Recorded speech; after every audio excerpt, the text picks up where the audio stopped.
Mengapa kita kurang melihat tanda ajaib dan mujizat kesembuhan? Karena kita telah membatasi kuasa Tuhan dengan ketidakpercayaan kita. Kuasa Tuhan tidak terbatas, tapi kita batasi karena kita tidak percaya.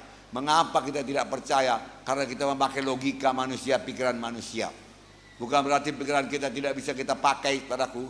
Pikiran kita boleh dipakai dan dikembangkan. Nah, saudaraku, tetapi segala pikiran yang bertentangan dengan firman Tuhan harus ditolak. Haleluya. Kuasa kesembuhan dari Tuhan sampai sekarang telah disediakan dengan berlimpah-limpah kepada kita.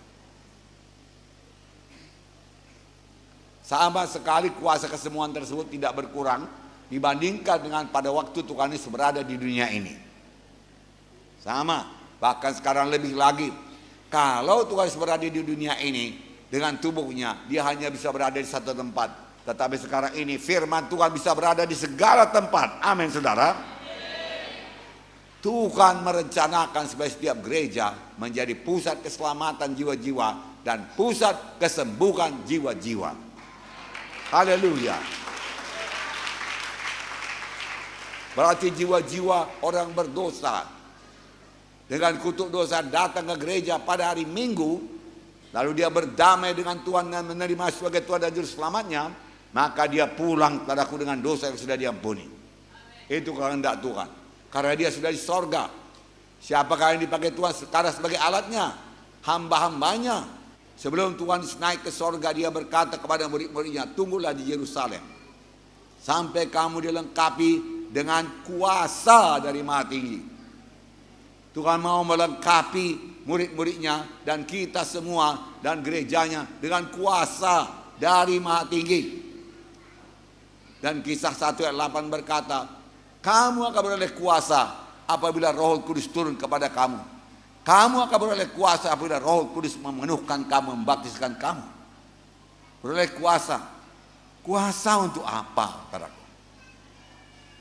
Kuasa untuk mengusir setan dalam nama Yesus. Kuasa untuk meletakkan tangan atas orang sakit lalu orang itu sembuh. Sebab Tuhan mau pekerjaan-pekerjaan yang dia kerjakan akan kita kerjakan. Bahkan pekerjaan yang lebih besar daripada dikerjakan oleh Tuhan Yesus. Bagaimana jalannya? Dengan kuasa. Jadi saudara berkata, baptisan Roh Kudus adalah untuk memberi kuasa. Iya. Setiap anak Tuhan harus beroleh kuasa. Supaya dia jangan jadi permainan setan. Amin, saudara. Lalu setiap anak Tuhan menjadi saksi. Lalu setiap anak Tuhan meletakkan tangan seorang sakit, orang itu sembuh. Setiap anak Tuhan mengusir setan. Haleluya.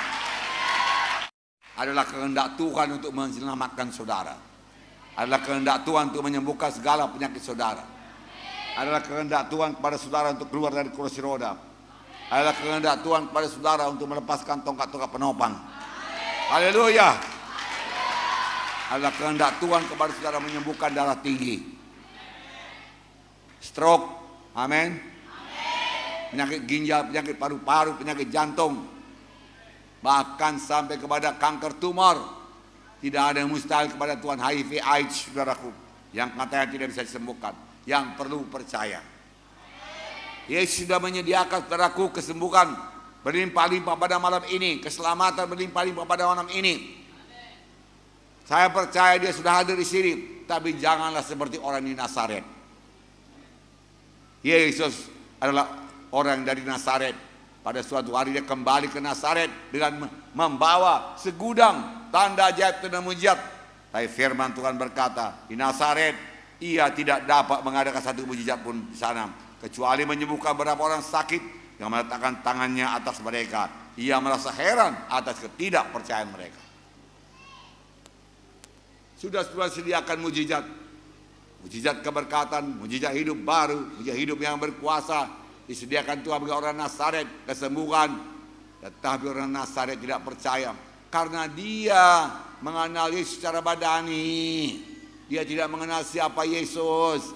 Ini kan anak Yusuf, kita main-main bola bersama-sama dengan dia. Dari mana dapatnya hikmatnya ini? Itu menghalangi dia. Dia tidak kenal Yesus anak Allah. yang datang ke dunia ini menanggung dosa manusia. Saudaraku, yang kasih nama Yesus. Dan dia bukan anak Yusuf, saudaraku. Saudaraku, dia Tuhan yang menjelma menjadi manusia untuk menyembuhkan manusia. Ia tidak dapat, bukan tidak mau. Yesus mau menyembuhkan. Yesus mau mengadakan tanda ajaib. Yesus mau memberkati luar biasa. Karena di sana dia dibesarkan. Tapi mereka tidak percaya dan heran, saudaraku. Kesembuhan tidak tergantung lagi kepada Tuhan karena Tuhan sudah sediakan semua kesembuhan tersebut. Kesembuhan tergantung kepada apakah saudara bisa percaya apa tidak, saudaraku. Percaya apa tidak. Saya bacakan satu contoh, saudaraku. Yaitu mengenai seorang bapa, saudaraku. Anaknya dirasuk setan. Setan ini jahat, saudaraku. Seringkali mencampakkan anaknya dalam air, dalam api. Hendak membunuhnya. Saya bacakan Markus 9, 20-24. Lalu mereka membawanya kepada Yesus. Waktu roh itu melihat Yesus, anak itu segera digoncang-goncangnya, dan anak itu terpelanting ke tanah dan terguling-guling, sedang mulutnya berbusa. Lalu Yesus bertanya kepada ayah anak itu, sudah berapa lama ia mengalami ini? Jawabnya, sejak masa kecilnya. Dan seringkali roh itu menjadi dalam api maupun dalam air untuk membinasakannya. Sebab itu jika engkau dapat, jika engkau sanggup, berbuatlah sesuatu, tolonglah kami dan kasihanilah kami. Jawab Yesus, katamu jika engkau dapat, katamu jika engkau sanggup. Tidak ada yang mustahil bagi orang yang percaya. Haleluya.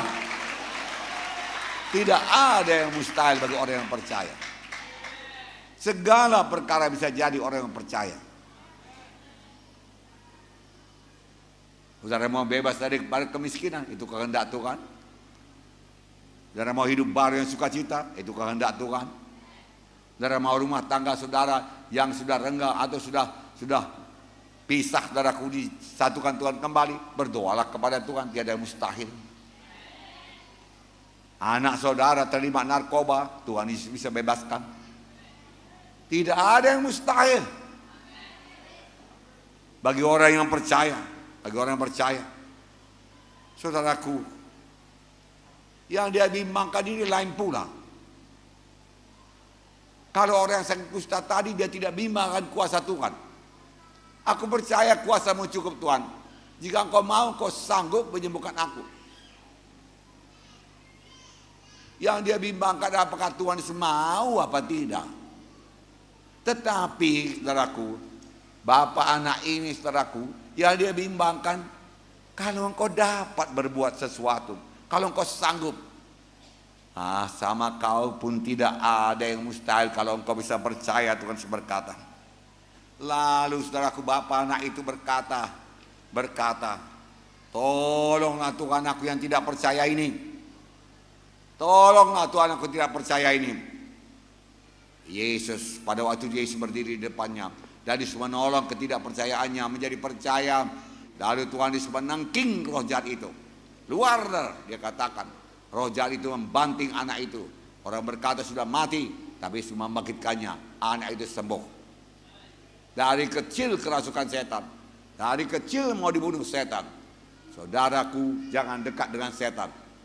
Saudaraku, setan datang untuk mencuri, membunuh, membinasakan. Saudaraku, punya iman.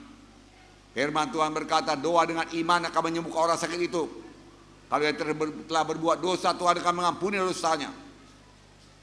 Malam ini mulai berdoa dengan iman. Sama seperti imanmu jadi padamu.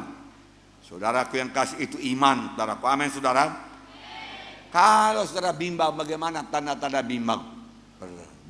Bersandar pada perasaan. Kalau perasaan saudara bertambah baik, saudara berkata sembuh aku. Besoknya perasaan saudara bertambah tidak baik, saudara berkata rupanya aku nggak sembuh. Saudaraku, firman Tuhan tidak berubah. Tuhan tidak pernah menarik janjinya. Kalau Tuhan sudah sembuhkan berarti sembuh. Haleluya. Kelemahan manusia yaitu bersandar kepada perasaan, bersandar kepada penglihatan. Mari percaya kepada firman Tuhan. Amin, saudara. Ya, percaya kepada firman Tuhan. Tidak peduli bagaimanapun besarnya kebutuhan saudara untuk kesembuhan, semua sudah ditanggung Tuhan di kayu salib di Golgota. Semalam kita lihat bagaimana Tuhan sengsara untuk memikul dosa kita, bagaimana dia dicambuk untuk menyembuhkan penyakit kita, bagaimana dia mengangkat salib dari Yerusalem ke Golgota. Dia jatuh tertimpa salib, saudaraku, tidak sanggup lagi. Simon dari Kirene membantu dia mengangkat salib sampai ke Golgota. Disuruh tangannya dipaku, kaki dipaku, kepala diberikan mahkota duri. Dari mana-mana mengalir darah, tetes. Firman Tuhan berkata, darah Yesus menebus kita.